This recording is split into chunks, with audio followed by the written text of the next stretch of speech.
Diamond Harbour jail থেকে ছাড়া হলো 12 জন বাংলাদেশি মৎস্যজীবীকে।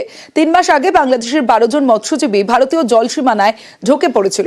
কাকদ্বীপের বিডিও কাকদ্বীপ থানার আইসির উপস্থিতিতে তাদের ছাড়া হয়। আপাতত তাদের অক্ষয়নগর ফ্ল্যাট শেল্টারে রাখা হবে, পরে বাংলাদেশের হাতে তাদের তুলে দেওয়া হবে। ঠিক আছে,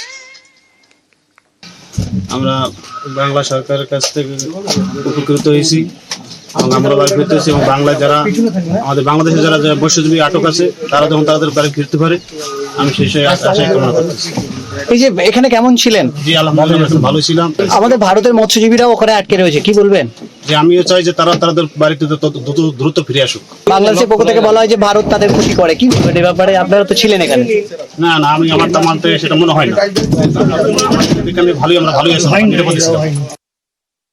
বাংলাদেশের লোকগুলোকে ছেড়ে দিয়েছে আজকে। তো আমরা চাই বাংলাদেশের ভারতের সরকারজন আমাদের হাজবেন্ডেরা যখন বাংলাদেশে আটকেছে ওরা যেন ছাড়া হয়। আমি সংসার চালাইতে পারি না, আমার খুব কষ্ট হচ্ছে, সংসার চালাইতে পারি না, টিউশনি পয়সা কি করে দিব? আমরা চাই আমাদের ট্রলারগুলো যেন ছাড়ুক। আমাদের পরিবার যা আছে সংসার চলতে খুব কষ্ট হচ্ছে। আজকে 3-4 মাস ধরে বাংলাদেশ সরকার যেন আমাদেরকে যেন একটু হেল্প করে, কোনো রকম যেন লোকগুলো যেন তাড়াতাড়ি চলে আসে।